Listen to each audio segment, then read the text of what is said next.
نحمده ونصلي ونسلم على رسوله الكريم أما بعد فأعوذ بالله من الشيطان الرجيم بسم الله الرحمن الرحيم وأقيموا الصلاة صدق الله العظيم وصدق رسوله النبي الكريم أما بعد فأعوذ بالله من الشيطان الرجيم بسم الله الرحمن الرحيم وقال الله تبارك وتعالى في شأن حبيبه المكرم وعاملا إن الله وملائكته يصلون على النبي يا أيها الذين آمنوا صلوا عليه وسلموا تسليما الصلاة والسلام عليك يا سيدي يا رسول الله وعلى آلك وأصحابك يا سيدي يا رحمة للعالمين الصلاة والسلام عليك يا سيدي يا نبي الله وعلى آلك وأصحابك يا سيدي يا رحمة للعالمين حمد و صلاۃ کے بعد قابل احترام بزرگ و دوستوں السلام علیکم ورحمۃ اللہ وبرکاتہ۔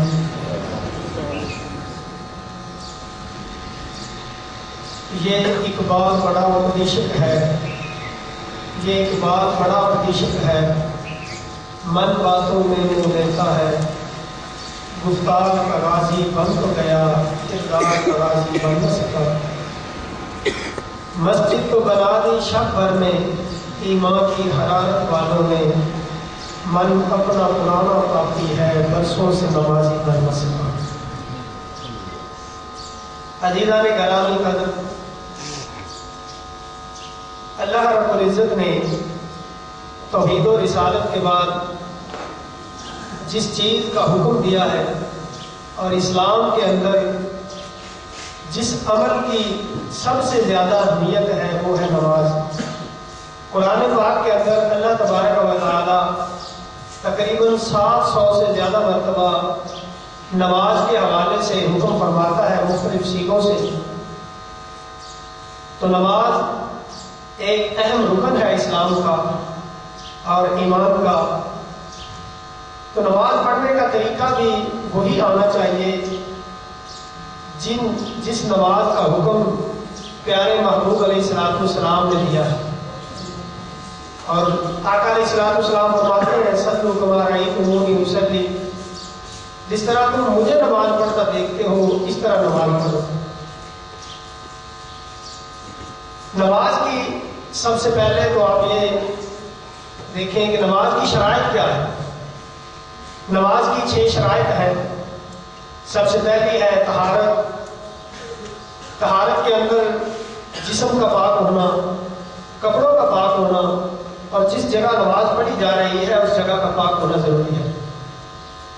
اور دوسری ستر عورت، شرمگاہ کا چھپانا، مرد کا ناف سے لے کر گھٹنوں تک یہ شرمگاہ میں آتا ہے۔ نماز کے اندر اس کا چھپانا یہ نماز کی شرائط میں سے ہے۔ اور آج کل جو دیکھا جاتا ہے کہ کپڑا ہونے کے باوجود لوگ قمیض اتار کر نماز پڑھ رہے ہوتے ہیں، کہتے ہیں کہ ناف سے گھٹنوں تک تو ہم نے ڈھانپا ہوا ہے۔ تو اس طرح نماز پڑھنا یہ مکروہ تحریمی ہے کہ جو آدمی کپڑا ہونے کے باوجود اپنی قمیض کو اتار دیتا ہے وہ مکروہ تحریمی کا ارتکاب کر رہا ہے۔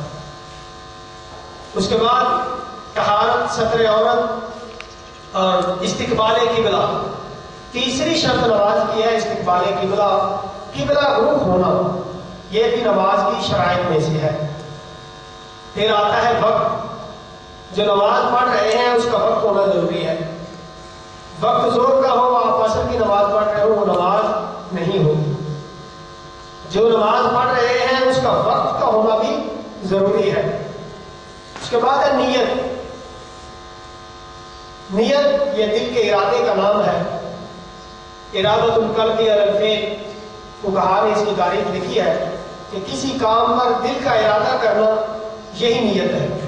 اور جو ہم زبان سے یہ الفاظ ادا کرتے ہیں یہ مستحب عمل ہے، اگر چھوڑ بھی دیں تو اس سے نماز میں کوئی حرج نہیں آتا۔ اس کے بعد تکبیر تحریمہ ہے جو شرائط میں بھی آتی ہے اور فرائض میں بھی نماز کے شامل ہے۔ اور ان کو یاد رکھنے کا طریقہ میں آج آپ کو بتا دوں کہ آپ اس کو یاد کس طرح رکھ سکتے ہیں۔ ایک لفظ کو یاد کر لیں، یہ ساری 6 کی 6 شرائط آپ کو یاد رہیں۔ کبھی نہیں بھولیں گے وہ لفظ اگر آپ کو یاد ہو. تصاونت، تا سین الف واو نون تا، تصاونت، اس کو آپ یاد کر لیں. یہ 6 کی 6 شرائط آپ کو کبھی نہیں بھولیں. تا سے طہارت، سین سے ستر عورت، اور الف سے استقبال قبلہ، واو سے وقت، اور نون سے نیت، اور تا سے تکبیر تحریمہ. تصاونت یہ لفظ آپ یاد کر لیں، پوری زندگی آپ کو نماز کی شرائط نہیں بھولیں. اکثر لوگ کہتے ہیں کہ ہمیں شرائط یاد کر لیتے ہیں پھر بھول جاتی ہیں. یہ ایک لفظ یاد رکھیں تو پھر اس کو آپ منتخب کرتے جائیں، آپ کو کبھی بھی نماز کی شرائط نہیں بھولیں. نماز کی شرائط کے بعد نماز کے فرائض آتے ہیں. تو میں وہ ایک ترتیب وائز بتاتا جاؤں گا. سب سے پہلے تکبیر تحریمہ ہے کہ تکبیر تحریمہ کس طرح کہنی ہے.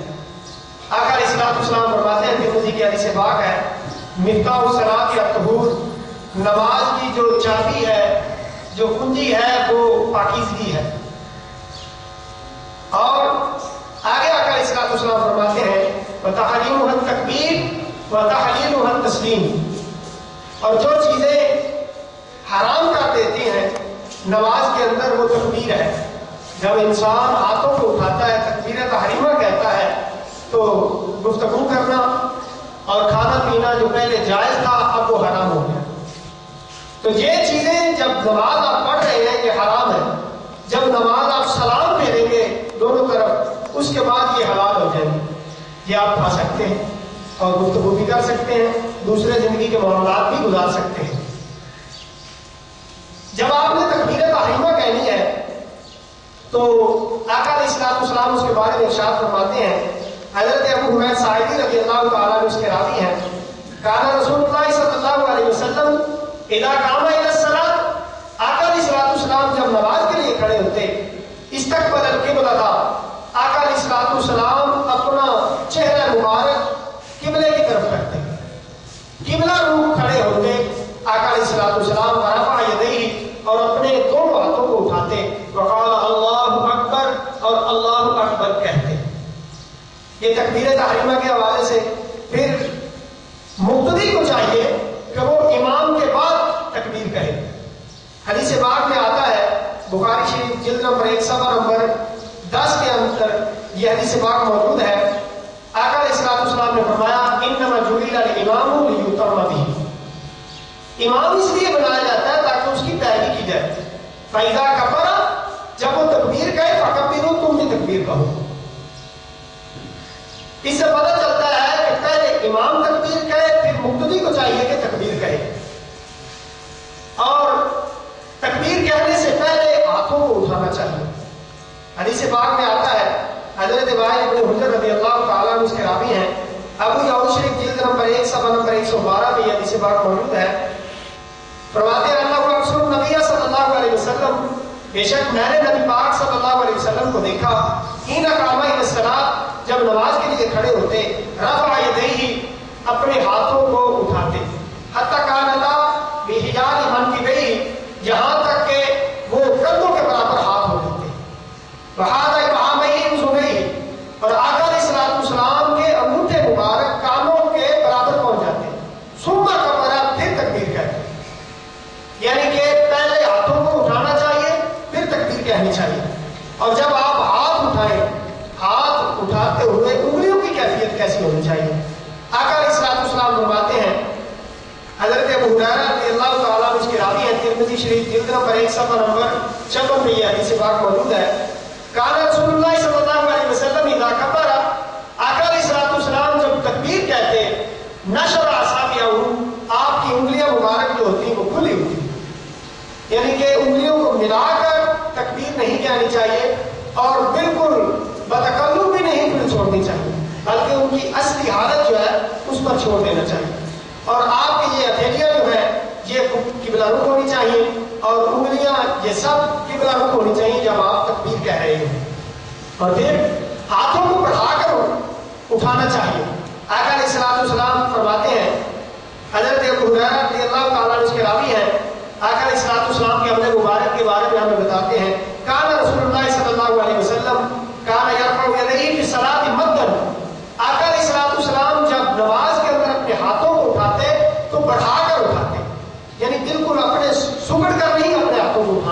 بلکہ اپنے ہاتھوں کو بڑھا کر تکبیر تحریمہ کہنے لگے اور ہاتھوں کو کانوں کی لو تک اٹھانا چاہیے. یہ آقا علیہ الصلوۃ والسلام کی سنت مبارکہ ہے. اس حدیث پاک کو امام نسائی جلد نمبر 1 صفحہ نمبر 140 پر نقل کرتے ہیں. حضرت وائل بن حجر رضی اللہ تعالیٰ عنہ فرماتے ہیں صلیت خلف رسول اللہ صلی اللہ علیہ وسلم، میں نے آقا علیہ الصلوۃ والسلام کے پیچھے نماز پڑھی. فلما فتح الصلاۃ، جب آقا علیہ الصلوۃ والسلام نے نماز کو شروع کیا، کبر، آقا علیہ الصلوۃ والسلام نے تکبیر کہی، ورفع یدیہ، اور اپنے ہاتھوں کو اٹھایا، حتی حاذتا ابہامہ، حتی حاذتا اذنیہ، یہاں تک کہ اپنے کانوں کے برابر اپنے ہاتھوں کو لے گئے. یہ آقا علیہ الصلوۃ والسلام کی سنت مبارکہ ہے، اپنے ہاتھوں کو نماز شروع کرتے ہوئے تکبیر تحریمہ کہتے ہوئے کانوں تک اٹھانا چاہیے. حضرت مالک بن حویرث رضی اللہ تعالیٰ عنہ فرماتے ہیں آقا علیہ الصلوۃ والسلام مسلم شریف جلد نمبر 1 صفحہ نمبر 168 پر یہ حدیث موجود ہے. اذا کبر رفع یدیہ، جب آقا علیہ الصلوۃ والسلام تکبیر کہتے تو اپنے دونوں ہاتھوں کو اٹھاتے، حتی یحاذی بہما اذنیہ، یہاں تک کہ وہ دونوں کانوں کے قریب پہنچ جاتے ہیں. اور پھر یہ دیکھنا چاہیے کہ کانوں تک تو ہاتھ اٹھانے ہیں تو انگوٹھے کس جگہ پر ہونا چاہیے.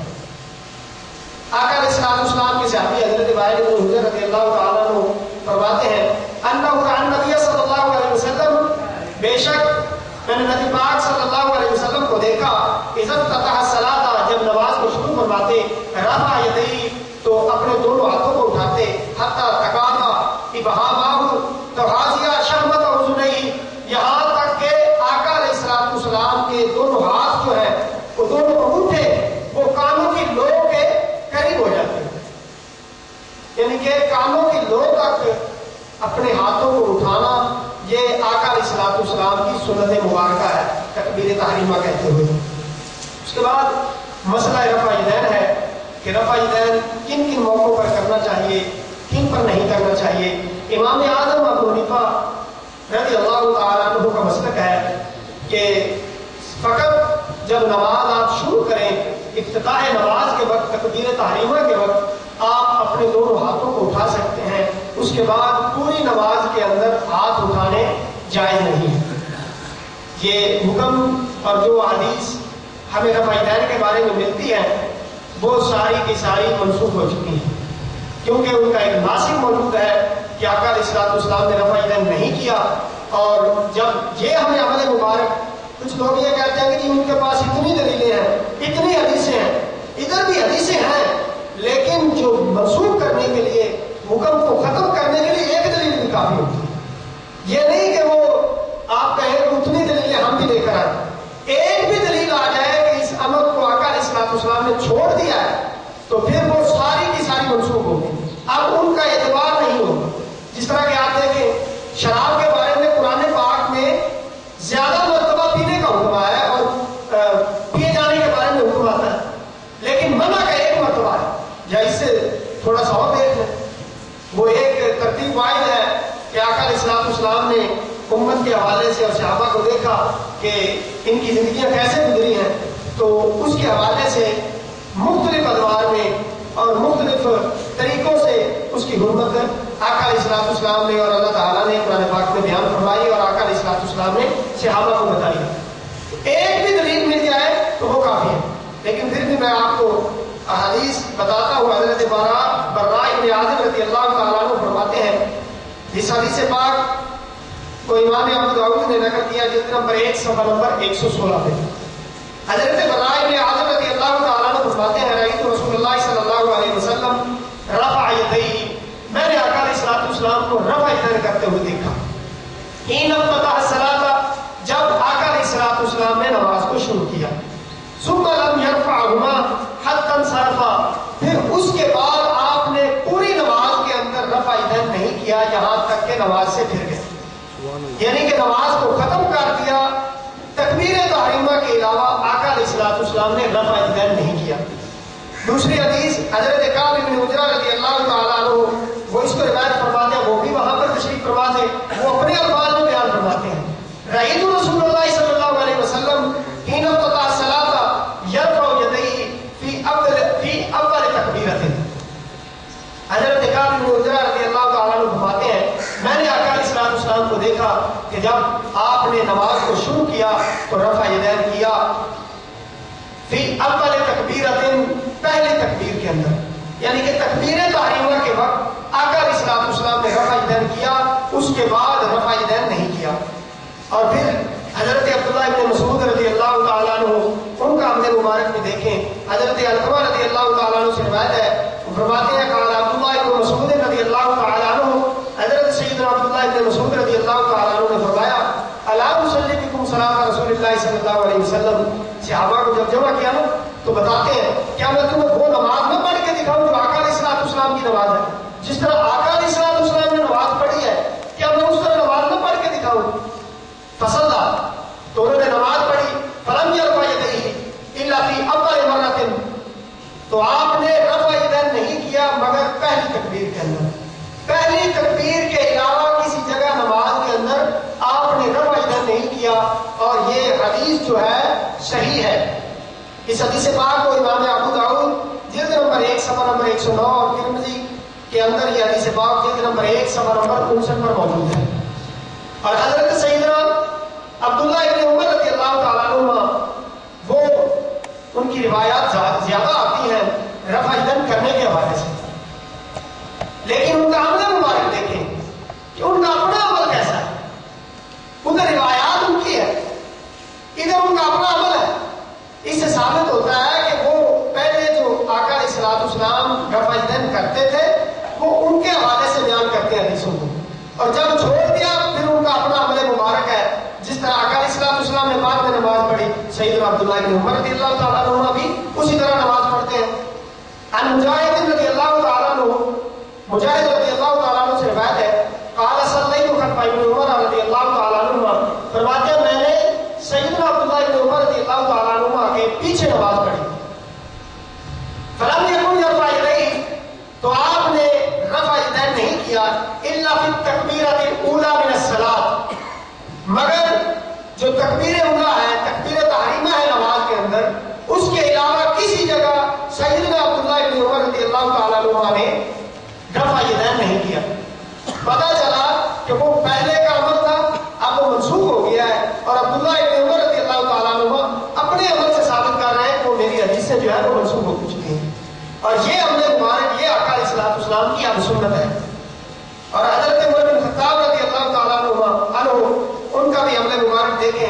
عن الاسود قال رأيت عمر بن الخطاب، اسود رضی اللہ تعالیٰ عنہ سے روایت ہے، وہ فرماتے ہیں کہ میں نے عمر بن خطاب رضی اللہ تعالیٰ عنہ کو دیکھا یرفع یدیہ فی اول تکبیرۃ، کہ آپ پہلی تکبیر کے اندر فقط تکبیر رفع یدین کیا کرتے تھے۔ اس حدیث پاک کو مصنف ابن ابی شیبہ جلد نمبر 1 صفحہ نمبر 234 پر یہ حدیث موجود ہے۔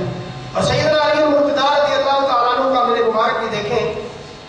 حضرت عاصم ابن کلیب رضی اللہ تعالیٰ عنہ اپنے باپ سے روایت کرتے ہیں ان علی رضی اللہ تعالیٰ عنہ کان یرفع یدیہ فی اول تکبیرۃ من الصلاۃ، سیدنا علی مرتضی رضی اللہ تعالیٰ عنہ پہلی تکبیر کے اندر رفع یدین کیا کرتے تھے، ثم لا یرفع بعد، اس کے بعد کبھی نماز کے اندر آپ نے رفع یدین نہیں کیا۔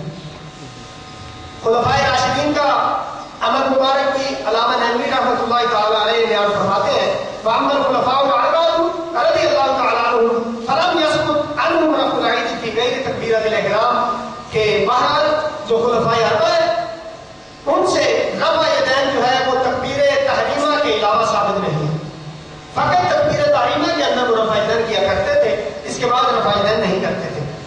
تکبیر تحریمہ کے علاوہ جب آپ نے کہہ دی تکبیر تحریمہ تو قیام آ جاتا ہے، یہ بھی فرائض میں شامل ہے قیام کرنا۔ اللہ تعالیٰ قرآن پاک میں ارشاد فرماتا ہے وَقُومُوا لِلَّهِ قَانِتِينَ، اللہ کے سامنے عاجزی کے ساتھ، انکساری کے ساتھ اور نیاز مندی کے ساتھ کھڑے ہو جاؤ۔ قیام کے اندر آپ نے کھڑا کس طرح ہونا ہے؟ قیام کا معنی ہی کھڑا ہونا ہے، تو سیدھا کھڑا ہونا چاہیے۔ بعض لوگوں کو دیکھا جاتا ہے تو وہ کبھی ایک پاؤں پر وزن ڈالتے ہیں، کبھی دوسرے پاؤں پر وزن ڈالتے ہیں، ایسا نماز کے اندر نہیں کرنا چاہیے۔ حدیث پاک کے اندر گھوڑوں کی طرح کھڑے ہونے سے منع فرمایا گیا، اور انسان کا چہرہ جو ہے اور سینہ ہے وہ قبلے کی طرف ہونا چاہیے قیام کے وقت۔ حضرت ابو حمید ساعدی رضی اللہ تعالیٰ عنہ فرماتے ہیں کان رسول اللہ صلی اللہ علیہ وسلم